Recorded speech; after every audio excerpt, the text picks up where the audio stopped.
Surprise! Bet you didn't see that coming. Makers, you all did a tremendous job today. We got to know you through your work, but we also got to see you help each other, which is such a big part of what this is all about. All of you have really given us your A game. This maker created something beautiful and sensational. And the winner of this Mastercraft Challenge is Justine. Justine, your craftsmanship was on point.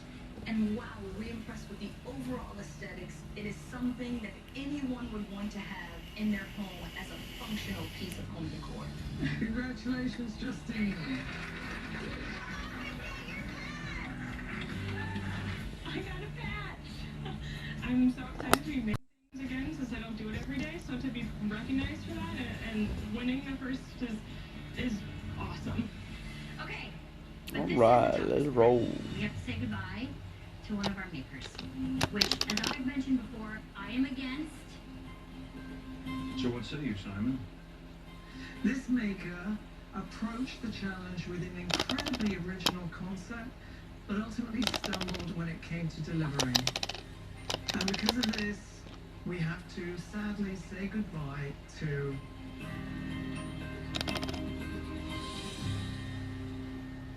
Aspen. Thank you, Aspen. America is never gonna think of clothespins the same ever again. It's been such an incredible journey, and I'm so grateful to have been part of this all. Good job, Aspen.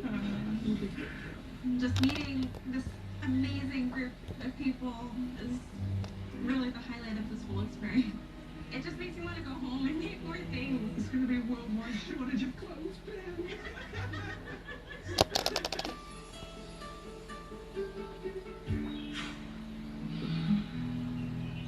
What's got you down, Amy? Well, we sent our first maker home. Why can't they all stay? Well, she came from California with a strangely snowy name. Aspen was her moniker, calligraphy her game. Dang it. Hey, you want to stick around and jam a little bit? Sure thing. Oh, you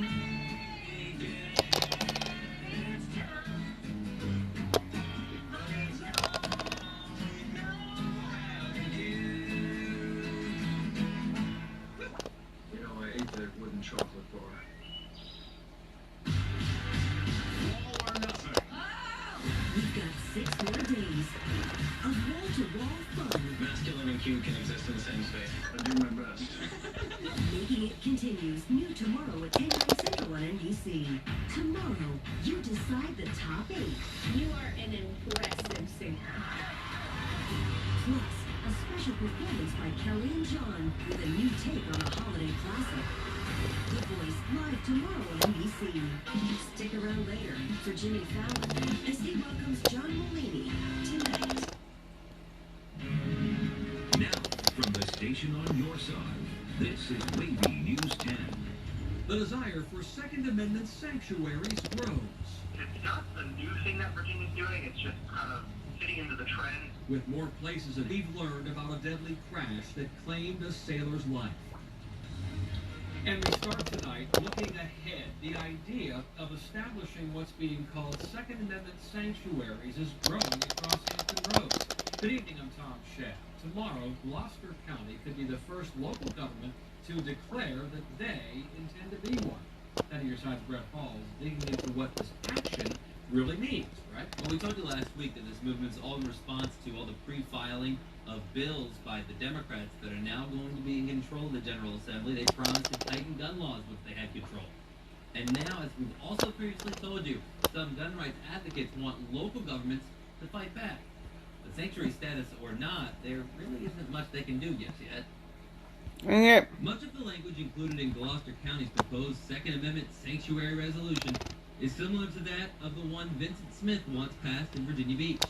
Tells Richmond that the city of Virginia Beach is not going to spend money and effort and resources trying to enforce laws that Richmond passes that are unconstitutional. And while in Gloucester County, the sheriff also says he supports the move and would not send his deputies to enforce laws he found violating the Second Amendment. ODU political scientist Ben Molesky says the fact of the matter is, ultimately the state has control of the localities and, can effectively step in pretty heavy-handed if a locality refuses to implement the law. So is the move really just symbolic? Molesky says yes, but is it pointless? He says hardly. It's a very awkward position that the Democrats want to be in Richmond. Today, Norfolk Delegate Jay Jones asked Attorney General Mark Herring for his opinion on the issue. The same Attorney General that previously said he would seek relief for those charged with small amounts of marijuana. Like I said, the shoe's kind of on the other foot in terms of this local resistance. Molesky says the true test will come if any of the new legislation passes next year.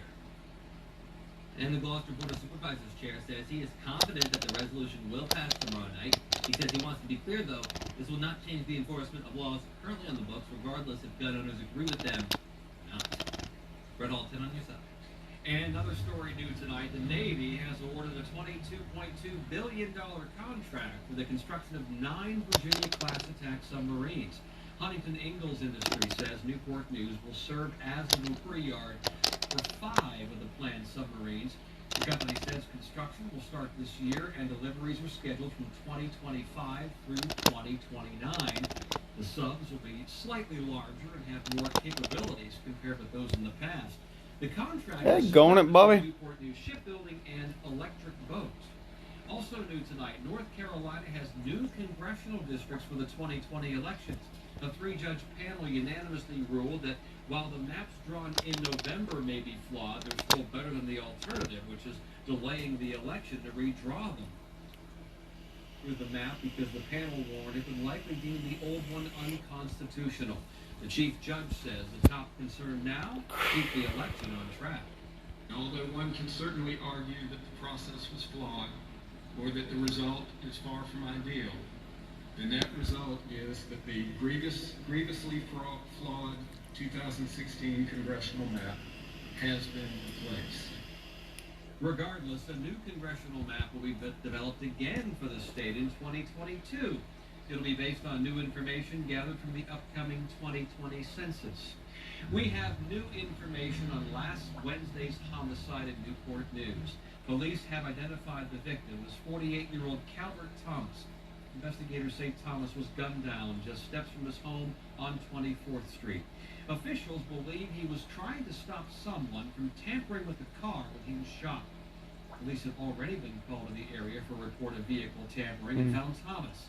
If you know anything that can help, you should call the crime line. A Chesapeake child has passed away months after a babysitter allegedly abused him. Police learned little Daniel Shrivner died over the weekend, and rescue crews found him unresponsive at a home in the Deep Creek area back in February when he was just 6 months. For Thanksgiving and had spoken with him not even hours before this happened. You don't ever foresee something like this happening to such a humble and honest and just all-around good person. The driver of the pickup truck is still in the hospital tonight. Virginia Beach police say he has serious injuries. The Commonwealth's attorney will determine if he faces charges. And the driver of a dump truck faces charges after this, flipping off a bridge. This is Route 60 in New Kent, near the Enrico County line. You can see the truck dangling off the Chickahominy Bridge. It lost the 23,000 pounds of agricultural lime it was hauling. Driver, 20-year-old Andrew Gurley, has just minor injuries. A 13-time convicted felon has lost his freedom again. Prosecutors say 38-year-old Curtis Talley will spend the next 7 years in prison following today's sentence on drug and gun crimes. Court documents say he had cocaine, marijuana, and a loaded gun when Norfolk police officers arrested him on other warrants. Many of his previous convictions were for probation violations.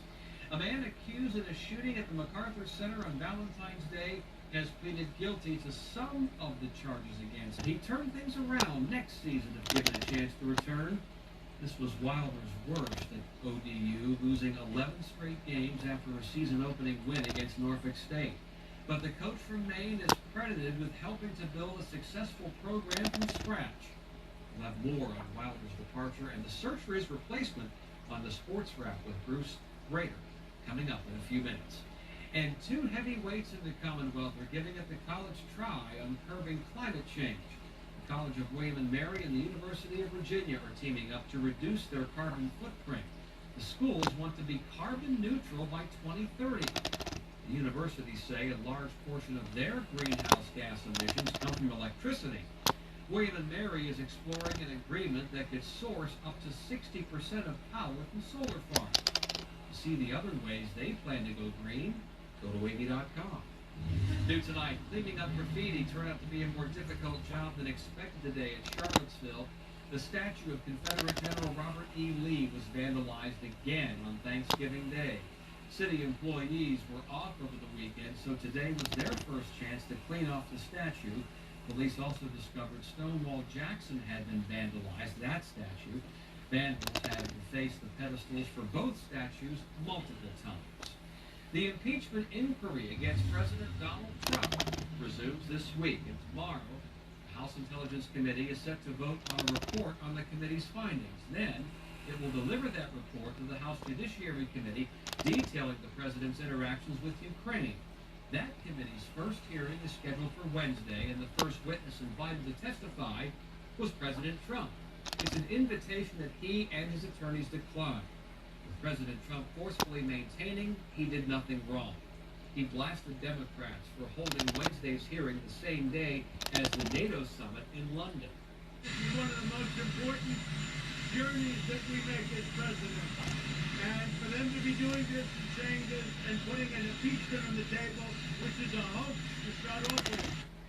The House Judiciary Committee will decide if the president's actions are grounds for impeachment. If they think they are, Chairman Jerry Nadler will draft the official articles of impeachment.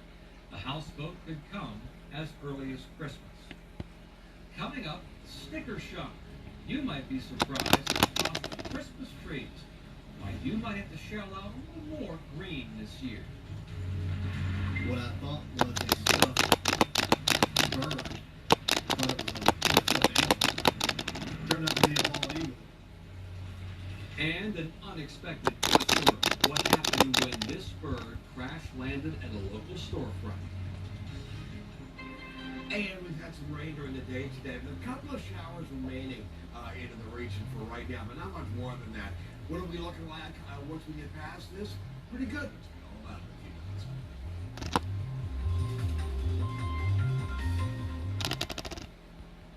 few minutes. At Wavy News 10 today, we know whose side we're on. Yours. Start your day with us. We'll bring you live reports. Keep you weather ready. And help you navigate the roads. Wavy News 10 today, tomorrow morning starting at 4:30. If you're in tune with your body, you Got know it. something is just not right.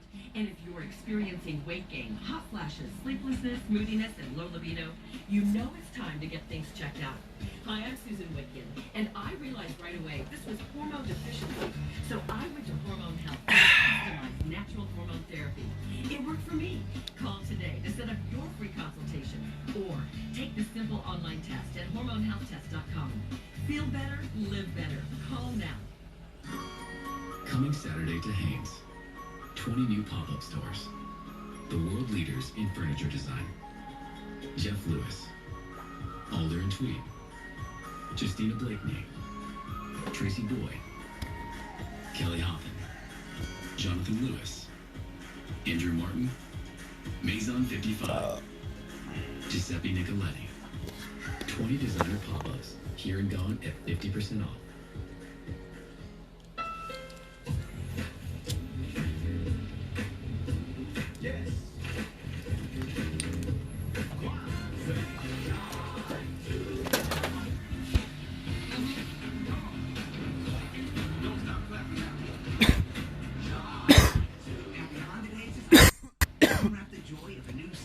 The best-selling CUV over the past decade.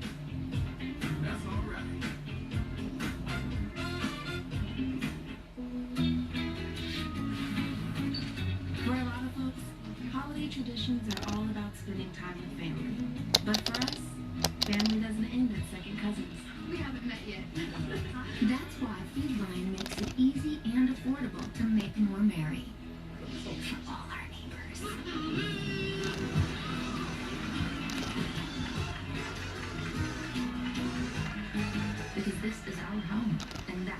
food buy-in.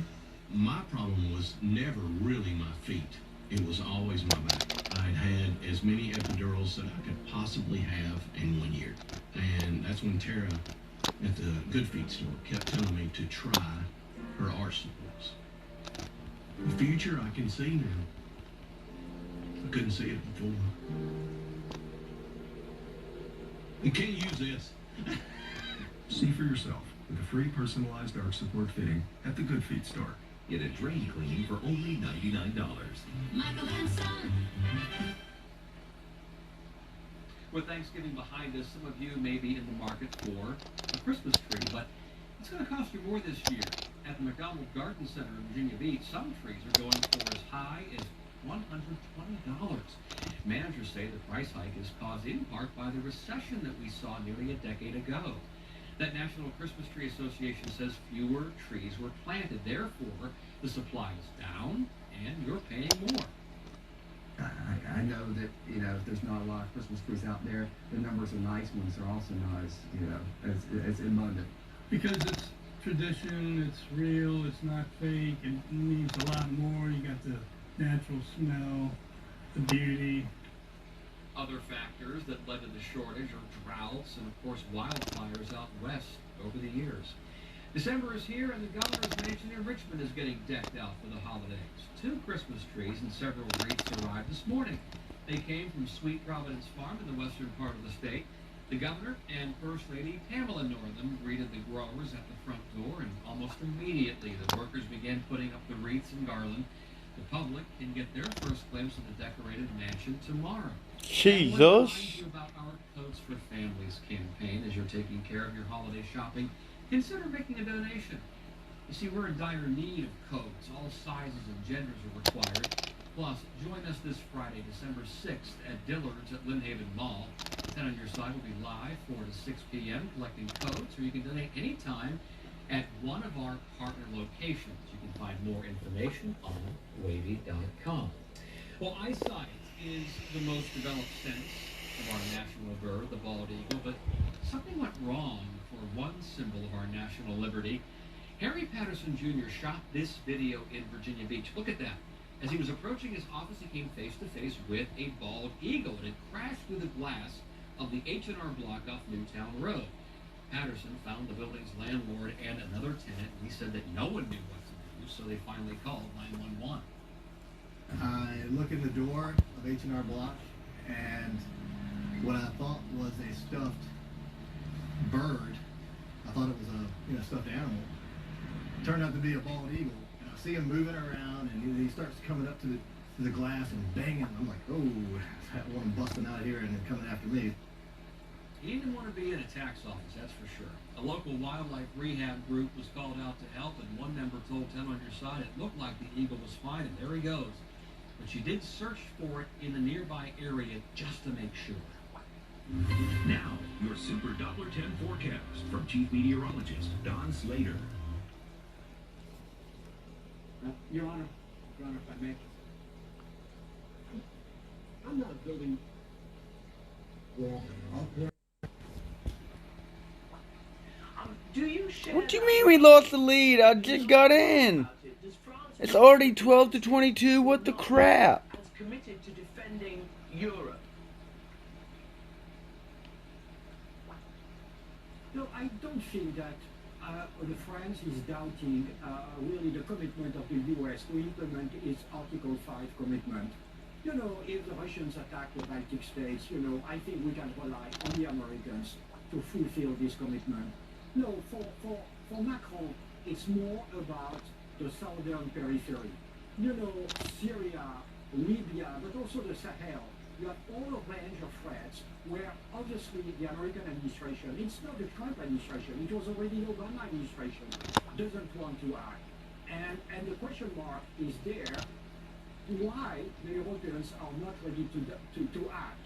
Why the French soldiers are the only ones to die in the Sahel fighting terrorism. Gosh, it's so interesting. And let's just tell everybody again what we know. That is Article 5, of course, is the basis on which NATO is built. It means An attack on one is an attack on all, and if there's an attack on one, all have to defend that one. And the only time it was ever invoked was for the United States after 9/11.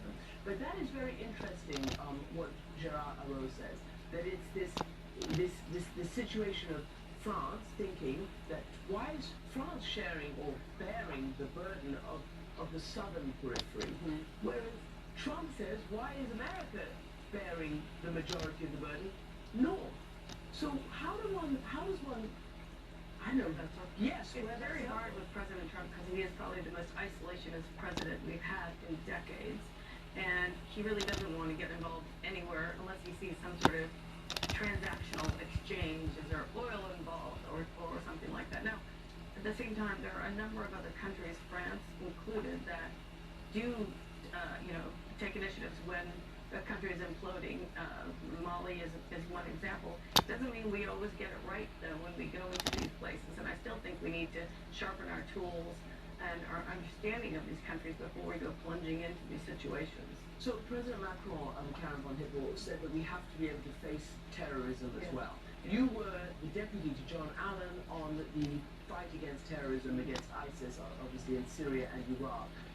How does NATO pivot, or has it already been doing that? Is it trained up, not trained up, is it prepared to be an anti-terrorist alliance? So NATO is helping right now in Iraq with the advise and the assist for the Iraqi army. It is a member of the coalition, but I'm concerned about the future of the coalition because it really did survive with U.S. leadership, and the U.S. has really, as I said earlier, taken a back seat to its leadership role locally on a number of challenges.